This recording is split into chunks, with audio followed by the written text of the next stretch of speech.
I'm the director. I'm an ex-director now. I have quit that position. I'm still a chairman for the West Coast Persistent. It's one kind of a fishing where we take care of almost 2,000 fishing boats across Maharashtra. Not only Maharashtra, there are associations from Goa, Karnataka, and Kerala as well, where we talk on the policy level for state and the central for the common aspect. Just to introduce myself, as Anita mentioned, yes, I started fishing at age of 12, but that fishing was a commercial fishing. Yes, at age of 12, I think it was 2000 in November, Diwali holidays. When dad and everyone wanted to go on holidays, but I was very adamant. We had three persons in boat that time. I told my dad I really want to go fishing. I have tried creek fishing. I have tried fishing in the coasts, various. We'll get back to that slide. What are the traditional fishing practices? But I think age of 12 and in year 2000 Diwali holidays, something clicked me, and I wanted to go and see how the fishing works. Because every time I was in fifth and sixth standard, dad used to call me to Kulaba Sasundok to see the market on Sundays, probably. And the entire mechanism, the entire kiosks, I had seen from a very early age in Sasundok. The morning auction where dad used to sell the fish, take money from a lot of people, a woman taking fish on their head, moving everywhere, export industry, supply industry. That still reminds me. But what always what was a curiosity inside me, that how so much of fish is coming back to this dock, and who is bringing this, what is the mechanism behind it. So in 2000 I went fishing just for fun. I thought maybe I'll come back in a couple of days, because that time there was a lot of fish, and the persistence were catching mackerel, what everybody loves, bangda. So I went, and in a very early morning, I still remember the skipper name. He's not with me anymore. He's on a different boat. His name is Rohidas Palshetkar. And we went fishing. We first crossed Khanderi, which is almost 20 kilometers away from Bombay, Kulaba. Then we cruised to Murud. Then we cruised Dapoli, Dabol, and we anchored near Dabol. And that particular morning, there were a lot of shoals of mackerel, but somehow, our net was not able to catch that. And this one day became 3 days, 4 days, 5 days, and we were not able to catch a lot of fish. Maybe the shoals of mackerel were really small, and we were not able to get hold of a big shoal. And then the Diwali came, and I was supposed to go back home, but I didn't. So this Rohidas Palshetkar from a small village called Velneshwar, everybody must be knowing Velneshwar. It's in Guwagar, Ratnagiri. We took our boat back there, and then we spent Diwali, we light diyas, we burned crackers, had sweets. And the very next evening, again, we went back to the boat and started fishing. And still cruising another 2-3 days. It was, I think, 8th day, but we were not getting enough fish again. Then the captain said, let's go, near the coast somewhere, maybe the bigger shores are near the coast. Then we ended up going near the Harnai Kila. So everybody must be knowing, there's a big killa in Harnai. Harnai is another big fishing village. So we went almost in 4 fathom. It's almost like 10 meters of depth. And we saw a big shoal of mackerel over there. And we put our net. Persistent is kind of a bag net where you spot a fish with help of, obviously, that time there was no technology of fish finder or any satellite. Where you see birds, where you see mud being coming out of a small part of a sea. That is how you used to identify, or what we call it, pagi, or a fish finder guy who always sit on top of the boat in a bigger boats. He will spot a shadow kind of a thing, or a water must be splashing. Then we put a net, and our net got stuck because the water was really shallow. But still, we were able to get a good haul, almost 10,000 kgs of mackerel. That time I still remember. And we cruised back. It was 10 days. Never realized it was almost 10 days, and I was only 12-year-old. You won't believe, 10,000 kg. I was very excited. At that time, I think the mackerel was what, 9 to 10 rupees a kg. In 2000, I'm talking about. So at least I thought, we will get like 1 lakh rupees on that fishing trip. I still remember the diesel cost that time was around 8 to 9 rupees a liter. That was the diesel cost. And the entire catch got sold for 10,000 rupees. So that was my first loss making fishing trip. And somehow that fishing taught me to be a passionate, to be a strong, and character brought into me, that After that, every holiday, be it a holy holiday in the school or a Diwali holiday or a summer holiday, I always made sure I go fishing. I just wanted to go deep sea fishing, and just that's my passion. That is what you see in what's in these three images. Is I talk to a lot of fisherwomen on the harbors. I talk to fisherwomen at fish markets. I talk to a lot of what you see on the down. These are all actually fish tandales, like the skipper of the boat. These were like, we will get that to image in a later slide. There were 400 skipper where we are doing awareness for marine conservation. At the same time, on the left top, it's that the same association where we do fishing awareness. At the same time, we do marine awareness as well. Like we shouldn't be catching all that. So that was till 2005, where I was enjoying the deep sea fishing, and I finished my 12th. Then I decided to go back to Edinburgh, Scotland. My dad was very adamant that you should not stay in fishing. You should obviously study. You are a brilliant child. And I was actually the first person from village to actually study abroad on a bachelor level. There were a few guys who went for a master's, but I went there in 2005. Long story short, I did a lot of hard work. I did part-time. I worked in KFC. I worked in Mark and Spencer's. And for 4 years, I was studying, also paid my fees for 3 years, and ended up a job in Aegon Asset Management in 2009, did an internship as well. In 2010, my dad used to keep on calling when I was in Edinburgh, Scotland, that, we are not able to catch fish, and all the guys in the village are catching fish. They're getting good fish. I think 2009, there was a big cyclone. 2008, I think, Katrina cyclone was there, and that impacted a lot of fisheries in our area as well. But what fishermen from our coast had realized in those times, whenever there was cyclone, after that there was a lot of fish. So in 2009-10, there was a lot of fish, and everybody was catching fish, and somehow my dad was not catching fish. Our all boats were making losses, and that somehow kept on in my mind when I was in Edinburgh. That what am I doing here? I have own business. If I could run that business well, I could actually earn better than what I'm earning in Edinburgh. So that was a decision actually that time, to earn money anyhow. But I don't wanted to work there, maybe come back and help that. So that is the main reason I decided to come back. The social awareness and all later on came in 2015, when I was in fishing, making money, but at the same time realized there are a lot of loopholes. There is a lot of communication gap. There is a lot of imbalance between the community, consumer, science, research, everything. And that's when it motivated me, that I should do more, just not catch fish, and I should be doing something more. Yes, I am a coolie. And please, guys, if you have any questions, or if you feel that you want to interrupt me, you can go ahead. I don't want to be a lecture kind of a thing, so I want to be a more interactive kind of a session as well. So even you can stop me whenever you want. Yes, all of you know the histories of coolies. I am a coolie. I am a 7th generation fisherman as far as I can track. I know few grandfathers' name. My father's name is Bhagwan. My name is Ganesh. My grandfather name is Ram. My other grandfather name is Posha. Then other great grandfather name is Dobar, and I forgot. So I think as far as I can track, these are the ones. And but from what I have heard from my mother's side, where I can track more than 7 generations, and they were actively involved in politics, and they were actively involved in a large cooperative society as well. I would like to specially mention Hari Bhagat is father of my mom, and he has actually taught me a lot about the ancient fishing. I have heard stories from him because I have not seen my grandfather, so I have learned actually a lot from my mother's side. So he explained me how the fishing was. He was born in 1934 in Mumbai, again in Marine Drive, Purandare Hospital. I am also born there. That's a strange story of Karanja coolies as well. A lot of Karanja coolies, not part of Bombay, but just opposite 5 kilometers of Kulaba. It was part of Bombay, obviously, before. But a lot of us have born in that one hospital called Purandare Diagnostics in Marine Drive. So most of the coolies from Karanja are born there. He always told me how the fishing was in that area, how the fishing was for the community, how the fishing was for the barter system. I still remember his story that he used to travel as far as Satara, Sangli, and Kolhapur to sell the fish and return back with spices, pulses, and grains. That's how the trade was. And it just fascinates me that, people used to travel that far, just for the marketing. I can only imagine the struggle they must have gone through.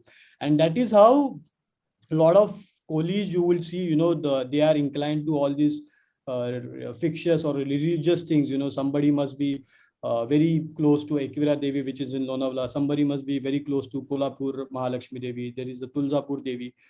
So why all these Devis and why all this connection with Koli? Because we are superstitious, and in Kolis there is one thing, hamara bhala hona chahiye. So we always pray to God, for well-being, for something good to happen. Like somebody was going through a bad phase, want to catch a lot of fish, किसी को baby नहीं हो रहा है, so we call it navas. And that is how people used to travel distances, and they used to see temples, and वहाँ पे वो नवस करते थे. And that is why you will find a lot of coolies have this very inclined to a specific god in every part of India, everywhere.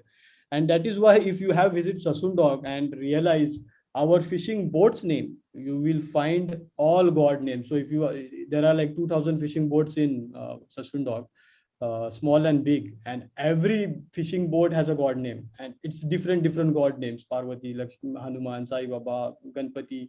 So it's very religious kind of a thing. Coming back to Colis of Bombay, yes, we are Bhumipatras, we are kings of Bombay, Mumbai, but I think that connection is lost somewhere, because I personally believe that my grandfathers and forefathers have not really looked back. They were always looking front at the coast. They never bothered what is happening inside the city, andar kya ho raha hai. And that is, they were so inclined in fishing. That is why, all the coolies in the city are fighting for the land. I mean, where they live for 400 years, can you imagine not having a registered house? So these are all the problems what we are facing right now. We can discuss that in question and answers session later on. But I remember, I'll just like to mention, I was doing this TED talk on fisherwomen, and somebody asked me, why coolies wear so much of gold, and everybody noticed that only, that kohli hai to gold hai. But I I answered him like, वो gold सब चला गया, अभी सिर्फ only टोपली बचा है, only the bucket is on the head, nothing is left. And I'm glad that at least we had that gold in those time, and that has become a living kind of a safety for a lot of people now in bad times, because we were in a golden era before 2000, and now only the gold is supporting a lot of fishermen. There's no other investment what coolies made. It's an old map, was sent to me by one of my friend, Nikhil Anand. I'm sure you must be knowing him. He's studying on the waters around Mumbai. Whenever he came to Sasundog and met me, he was always fascinated about how the fishing methods work. And today we'll talk about slightly on that particular part, like how the fish is caught in ancient time, how the fishing is caught now, how the fish comes to harbors now, who consumes it, and what we can take. So the entire presentation is going to be a mix of all of these things. So if you see this map, obviously I don't find 7 islands there, but I do find a lot of island. Elephanta is there. You can see the cursor. The Karanja ko inhone Karanja likha hai. I don't know why is that, but you see a pirate ship over here. But what clicked me was these 3 dotted small lines, where clearly mentioned fishing stakes. So basically fishing stakes are fishing nets or fishing bag net or fishing dole net, which are stuck onto the seabed, and there is a portion above the sea level, and there are nets tied to the seabed and the surface, and there is a big mouth. That is why it's called dole or a bag. So when the tide comes in, the water goes in on, and obviously whatever the fishes are in, the goes in. So you will see the fishing skates kept here, and when the tide is coming in, the fish also goes in. There is a cord end obviously at the end, so a lot of fish. So this is the oldest fishing practice which was used with boats. You need a boat and you need a manual power to do this. You can't do it from the coast. So this was one that era method where there was no engine, nothing. Imagine, and my grandfather had did this kind of a fishing where there was no engine, no GPS, no navigation, nothing. You just go with a wind power, you put your nets, you pull your nets, and that was the. But what the most amazing part, what has happened to Bombay now, everything has gone. You can see, yeah. So you can see, I've put an arrow here. It's basically the same Mahim and Bandra Creek. It was very huge, and whenever there was high tide, the water used to flow from here. And again come back from here. The similar practice still exists. You will be very shocked to know this is Karanja. Actually, this is Karanja. The entire part is called Karanja. There is a Navy base NID here, and there is a small fishing village called Mora over here.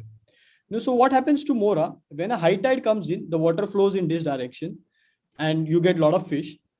And during the low tide, the water used to go like comes out from here. So there is a lot of current from there as well, because Thane Creek is a lot bigger than what you see in Mahim and Worli. But the similar condition was in obviously 1690s, the map.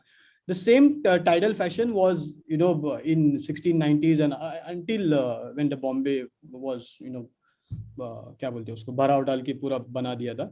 So this fishing method stopped. So all the fishing nets from the Mazgav till the tip of Kulaba, all the fishing nets were removed, and the port got developed, and this net started shifting in a more deeper seas where you see this boat now. So most of these stakes are over here now, or you will find deeper seas beyond Bandra, beyond Mahim, and up to Palghar, Umargaon. So this is what has lost. I mean, when Bombay developed, a lot of fishing grounds which were in and around the city was lost.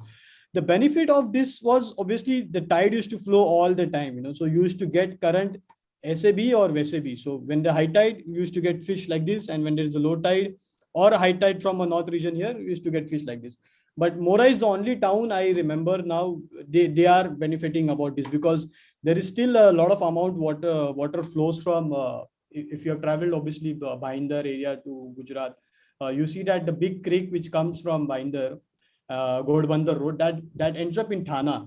And when there is a high tide, that water flows from Thana to Airoli, Vashi, and then it reaches Mora. So that is why they get a lot of fish from this area as well. This is the small tiny creek you see. That was much bigger actually.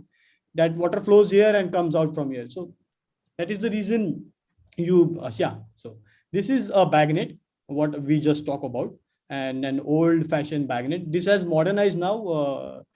Instead of wood, a lot of people use steel bowls and steel pipes now. And instead of a manual thing, they do it on the winches now. I can't do it. There's one video on YouTube. Maybe I can share that link later on. But these are a few modern fishing practices which have evolved by days with the help of mechanized machines, with the help of mechanized power as well. This is a small picture of trawling. This is a small picture of gill net and persistent. If you talk about Bombay, all these fishing methods are practiced in mostly all parts. In smaller and larger scale, we'll see in the next slide. But what we are going to talk today is all about the small fishing practices. What was in Bombay before, when there was no modernization, where we used to not go deep sea. My grandfather still tells me, we don't need to go deep sea, because itna machi tha ki you go for 1 hour and come back with like hundreds and hundreds of kilos of prawns and Bombay duck and pomfret. That was a scenario in those times. Lucky him, some of this you must have not even heard. The cast net, obviously a lot of the wallpapers and the pictures are of the cast net, the man throwing a net in the water. That is a cast net, we call it pag. Then there is a very old fishing practice similar to dole net, but on a tidal zone, where the water comes only when there is a high tide and goes back during the low tide. It's called khazan. So whatever we put a bamboo, there's an image in the next slide. So we'll show it. So fish get stuck in that. I see only one place, Vulve Vahal or Gawan, or Nava Sheva, where the Trans Harbour link is coming up. I think that is going to end as well. You will see it in the images. Or small fishing called Pagauli. It's again the same fishing, but which is done in a 2x2 meter net or not more than that. Wawri is again a gill net, but it's a small thing done by hand, again in a tidal zone. This is all fishing which is done in a tidal zone or a mangrove zone, and why I've kept an images of this mud crab, because I love it. That is my special crab. And whenever I'm in Karanja, there's a friend called Kishan. He goes for this kind of fishing. It's called akri. So it's basically a small hook. You go to the rocks and you spot a hole into the rocks and you put a torch. So when you put a torch, the crab comes out and you grab a hook to it and wo pakad leta hai, and then you pull it. That is why they are very strong. The claws are very strong. The body doesn't have a meat like other crabs. You have a lot of meat in the body, but these crabs usually have a lot of meat into the claws. And if you go to European and US market, they are very expensive. But if you come to my village, they are very cheap. So other fishing methods are wawri, where mullet, if you know, again, hardly anyone practices that. Khanda is still practiced on a larger scale. Now it's called hook fishing as well. Kalau is an interesting fishing. I have few photographs to show. It's called Kalwandi as well. It's a structure of rocks on a tidal zone again. So imagine for 300, 400 bags when even they were not bored. So how do you catch fish? So it was a very interesting picture. I'll show. It is still been practiced in my village. So when the tide comes in, water gets stuck, and they have a small net cast onto the one body of it. And when the water completely goes out, there is a prawn or a mandeli or a bombil, whatever is in his area, you get that fish. We call it Kalvandechi Kolbi. It's like very beautiful, very transparent white prawns we get. And obviously you must have seen a lot of fisherwomen going for kalwa or golo, where they remove from the stones and all. Yeah. So this is just an image. This is all images taken by me. You can see a construction of Trans Harbour Link. At the very same time, you see all these bamboos. That is a khazan actually. So what these guys do, they put a bamboo onto this muddy area in a tidal zone, and you put a net around it. So net is actually there. You can see this structure. So when the tide is fully in, he will take a small boat and then he will pull up a net. So whatever fish is in his area, it's stuck now. It can't go anywhere. So very ancient practice like this. But again, this Trans Harbour Link is coming up. It will, I don't know what is going to catch after that. Similar practice is jila. It's a small basket where you put in mangroves. Usually they put a bait as a chicken legs or a shark or all these species which are very strengthened in smell. So crabs are very attractive to all these very smelly bait. So that is the reason that is a bait where most of the crabs get attached to. Coming back to Kalwandi, this is my village. That's my home somewhere. I'm here right now. And there's a new fishing harbor coming up. So soon we will miss Sasundok. Maybe in a couple of years, this will get ready. You can see these lines, big lines. So this is Parsu Kalwandi, a fisherman called Parshuram basically. He was the largest or the richest fisherman in our village. You can see he has the largest area of fishing. You will see the similar small structures, 1, 2, 3, 4, 5, 6, 7. That's the biggest one, 8, 9, 10, 11. There are a few, you go until the JNPT, ONGC refinery, what you see from Kulaba, the big chimney blowing all the time, the wastage of gas. The entire portion, rocky area of a tidal zone was the same Kalwandi, and that structure still exists. Not most of them practice that fishing, but that structure still exists. They are so strong and they have become like a corals now. They can't move. The stones can't move. Just showing you that because this were fishing practices, and these are the things what makes Kohli different from everybody else. Everybody knows Worli.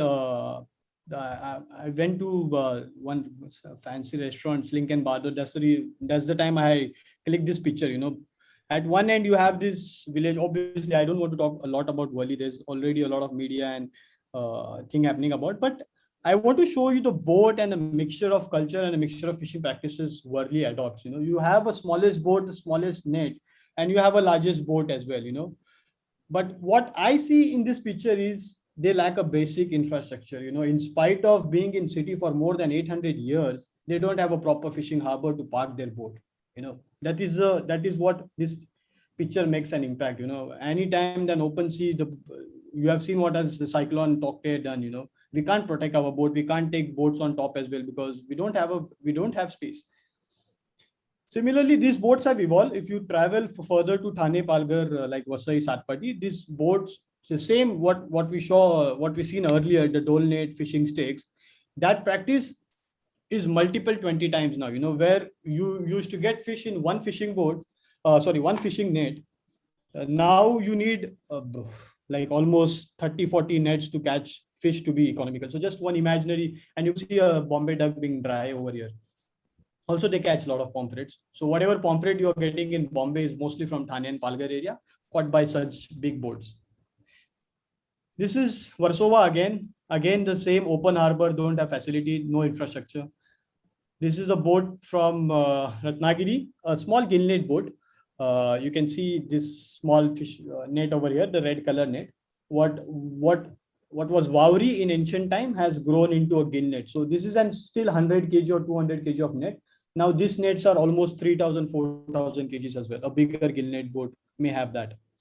This is a kind of boat I own. I have two of these boats, a large persistent boat. Persistent started in 1985, 86. There's a strange story behind why coolies, some part of coolies or some coolies adopted modern technologies and why they didn't stay to traditional fishing practices. It's a debate and everybody should know about it. I'm a big part of that debate. See, when the Indian economy was opening up, India needed ports, India needed more oil, India needed the navy was expanding, and obviously at what cost? At obviously the police cost. And it didn't happen only in Mumbai or Maharashtra. It happened everywhere. Because सबको coast चाहिए था, सबको land चाहिए था coast पे. And when our fishing grounds were exploited or taken over by the government or the development projects, obviously there were schemes from National Cooperative Department, or NCDC it is called, or NFDB, where they gave a lot of funds to these fishermen to build bigger boats and go into the deeper sea. Obviously, when they were catching fish, everything was fine. The problem started when we are not catching fish. So even the larger guys are not catching fish, the smaller guys are not catching fish, and the debate goes on. And that's what we will talk in the later slides. It's a very old boat, almost 150-year-old boat. I have purposely kept this image because someone says that this belongs to my family. It's in Murud still. This was old boat we owned. Ramakrishna was my dad's brother. He had sold it to in Murud. You can imagine a boat like this, what you saw early Worli boat. Sorry. This kind of boat has seen it all. This boat was there when there was a wind power. This boat was there when there was a small torpedo engine. This boat have seen a 4-cylinder big engine as well, and this boat have seen trawling as well. So that is why this boat is very close, and this boat is very close to me. So who were in 1950s to 1970s era, they have actually seen everything. They have seen the old fishing methods. They have seen the first time the engine installation. They have seen the trawling as well. So that's very interesting period on that time. There are a lot of problems in fishing right now. Obviously, I believe there are a lot of NGOs and all people working to save the conservation part. But I personally believe the conservation and the environment can only be solved if you can save the fishermen. If you don't have the frontliners protecting, then you can't save anything. So my question is always when there are a lot of talks or a research or a programs or a government initiative, you have to save fishermen first, boss. पहले मच्छी मार को बचाओ, तब जाके सब कुछ बचेगा. So just wanted to highlight few things. I think we're running out of time. We have 15-20 minutes. Yeah, the catch is less. The profitability is not there. Today's diesel price is 90 rupees. In 2011, when I started fishing it, I think it was 45 rupees. So in 9 years, the diesel prices have doubled. And if you consider 20 years, almost diesel prices have gone 10 times high. So when my first fishing trip was, it was 10 rupees, and now it is almost 90 rupees. So I believe there is lack of respect in our community to coolies. सबको highlight करना पसंद है कि coolies inhabitants है, original inhabitants है. But I don't think the similar respect is given. There are, it always makes me emotional. The small classroom examples or fish market examples. Who is to blame for, we can't blame. We have given everything in terms, somebody has just mentioned exports. We catch fish for export, we catch fish for food chain. But in return, we have not got infrastructure. Everybody praises the fish markets in European markets or Dubai. The same infrastructure is not given to us. That is the reason it's all mess. And that is the reason there is a image later on as well, where we will see it, that why there is a generation gap in the fisheries. Why I'm a last fisherman of Bombay. मैंने वो नाम क्यों रखा है? Because I don't see anybody coming to this occupation now. And if the young generations, not only the men, also the women who were critical and the important part of this industry. पहले तो उनके बिना industry चलता ही नहीं था. You catch fish, you short fish, you dry fish. That was the trade. And now the fisherwoman, if you go across the harbor, any harbor, you won't find any younger fisherwoman actively engage in fishing industry. That is the whole problem. Overfishing is a big problem. The next slides are very disturbing. So why consumer is a problem, that we'll talk about it now. You must have seen this big pomfret wherever you eat fish in a fancy South Bombay restaurant or a carnival or anywhere, But that fish size is from 1990 actually. That is not a reality behind what whenever you eat a pomfret, But there is a sad reality behind pomfret, that what it takes to bring a 300 gram of pomfret onto your plate. And nobody understands this. And why it is important? Because you see the connection of consumer and a fisherman, If somebody eats a pomfret every day, a fisherman can't catch a pomfret every day. But if he tries to do that, then obviously there is a lot of operations in behind it, a lot of energy behind it, and a lot of ecological damage behind it. And that is what happened to the pomfret trade. The way we define Alfonso mango, it's a seasonal, you want to eat only in summers. We say pomfret tha, but we have over exploited it. We want it every day. And that is the reason you will be sad to realize that pomfret in 1980s was caught almost 16,000 tons alone in Maharashtra. I'm not even talking about entire India. Entire India is somewhere around 26,000 tons. So almost 60% of the pomfret used to come from Mumbai or a nearby Thane Palghar area. But now pomfret has come down to only 800 tons. So the last year annual catch of pomfret was only 800 tons.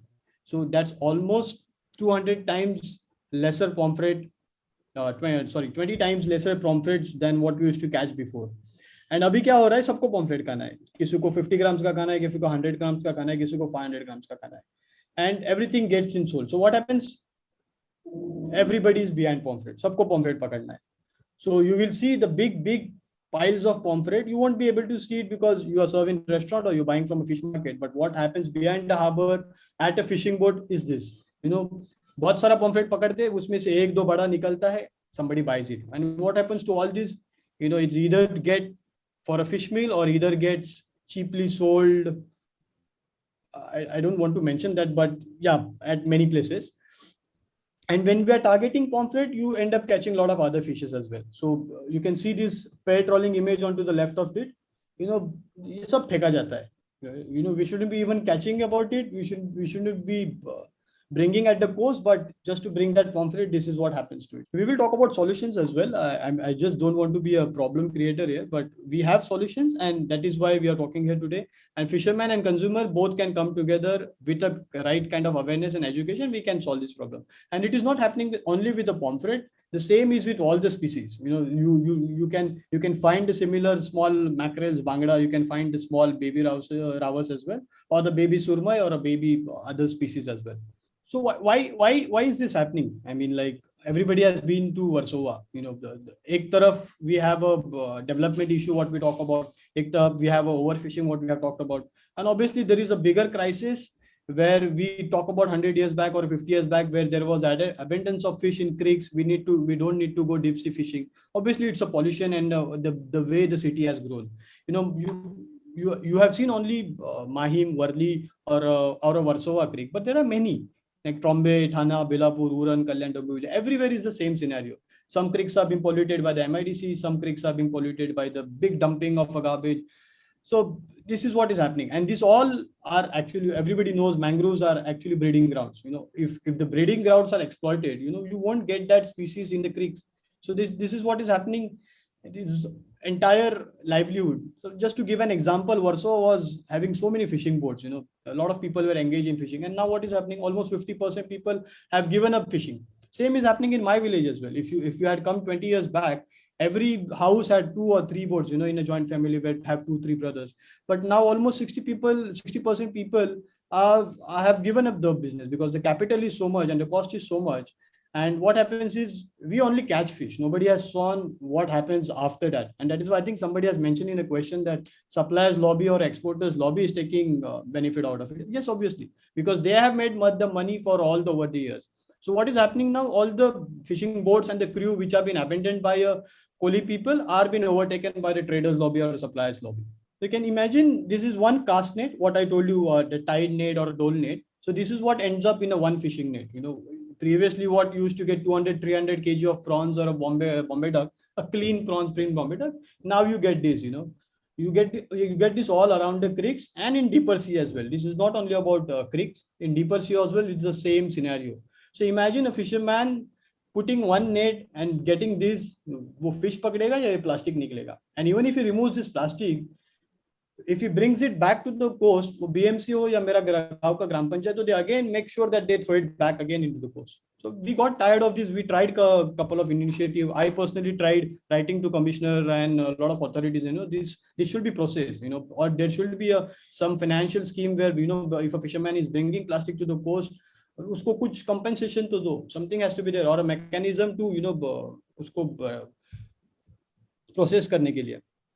What we talk about trawling is just an image I want to show what damage it is doing to a seabed. So damage on a coast, damage on a creek, damage by pollution. एक ही जगह बचा था समुंदर का seabed that is also being cleared by all the trawling. So it's basically out of control. Loss of livelihood. I can say this, but the numbers also speak. So you can see from 2000 to 2010, Maharashtra was in a good, healthy numbers. We were catching a lot of fish. Everything was fine. But what you see happening in last 8-9 years, obviously the catch is going down. Almost the catch is gone half. What Maharashtra used to catch 450,000 tons of fish annually. Now it has come down to 2 lakhs. So all this, what we just discussed, the Bombay issue, the development issue, the plastic issue, the trawling issue, are at the same time the cyclones and the climate. This is impacting the entire fisheries. It's just an imaginary post we just discussed earlier, that what has happened to the fish markets, why there is no infrastructure, and why the livelihood is getting lost, why there is a generation gap, why do you only see elder fisherwomen selling fish, why don't you see a younger fisherwoman adapting this? Because there is no infrastructure. They have to sit in open areas, they have to sit in this messy place.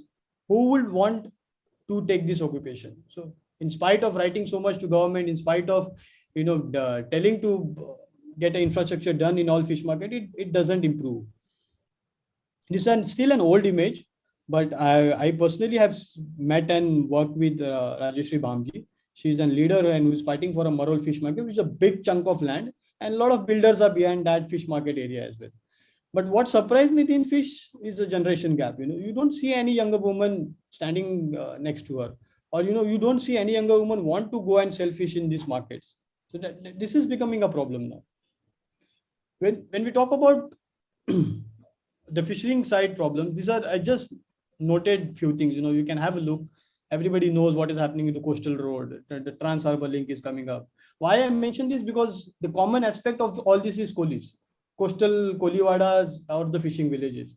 To be precise, there were almost 270 fishing villages across Mumbai metropolitan entire area, including Thane, Panvel, Kalyan, Dombivli.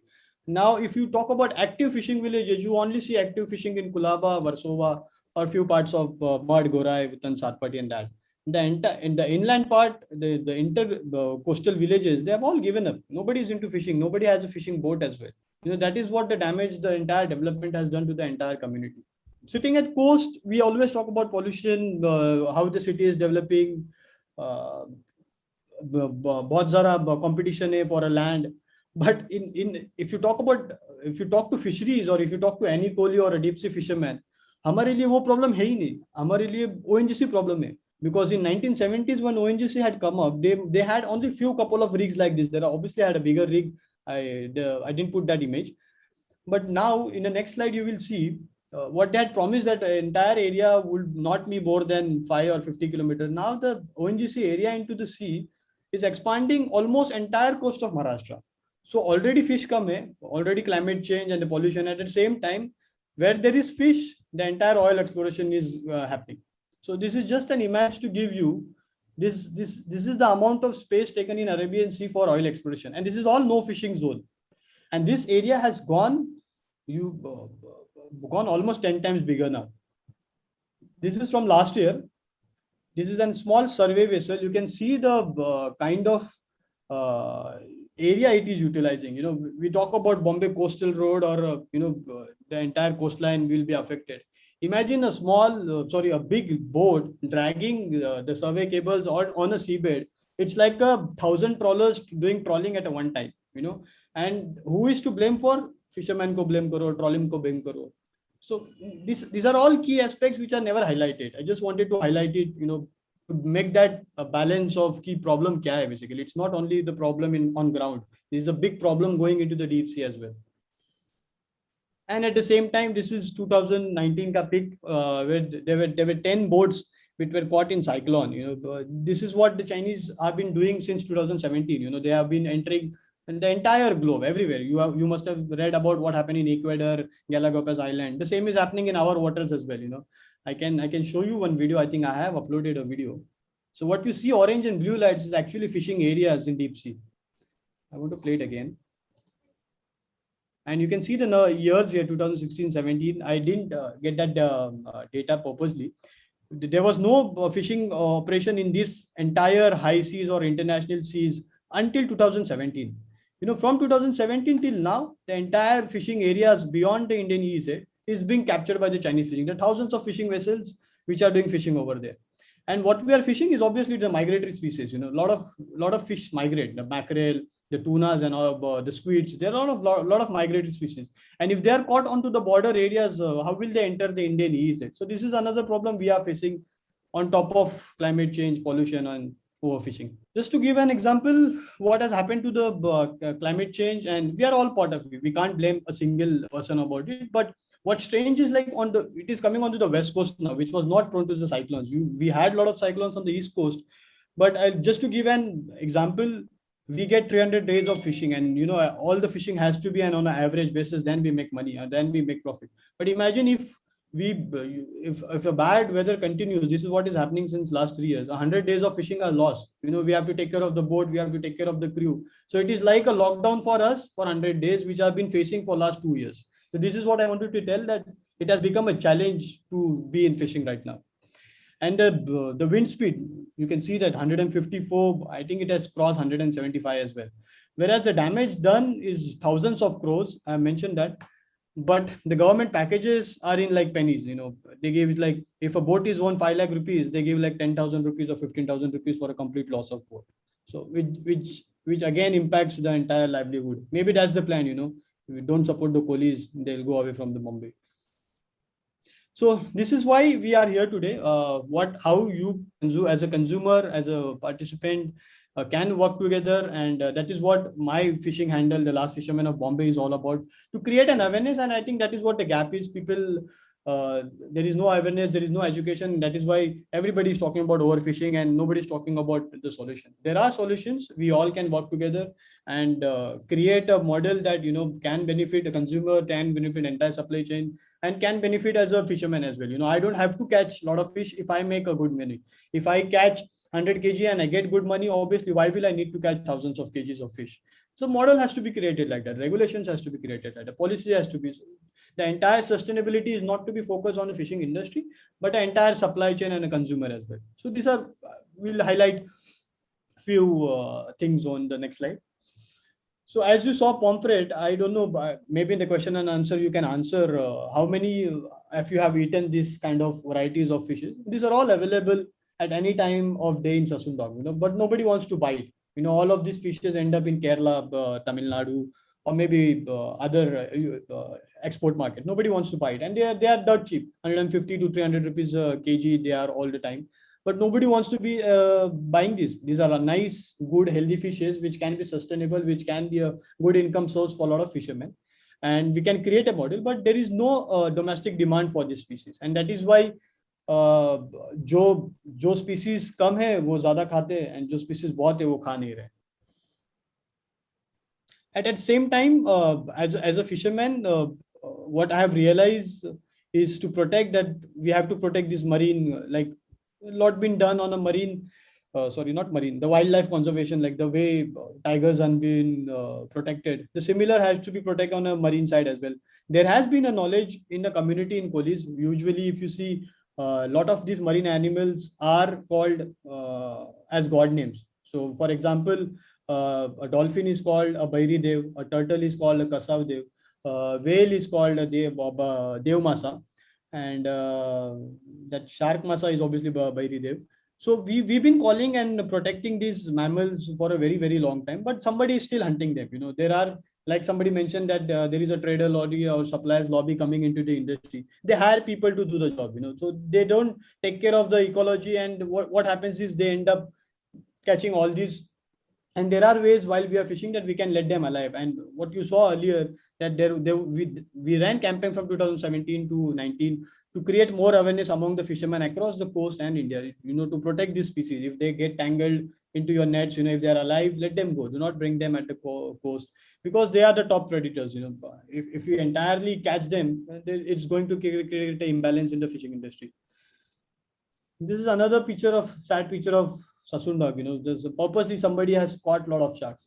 Obviously he knew that there has been a migration of shark, or there is one place of shark where you can catch so much of shark. So it's a greed. I mean, I can't blame that fisherman as well, but at the same time, we need more awareness, because you have to be profitable, but you have to be profitable in a sustainable way.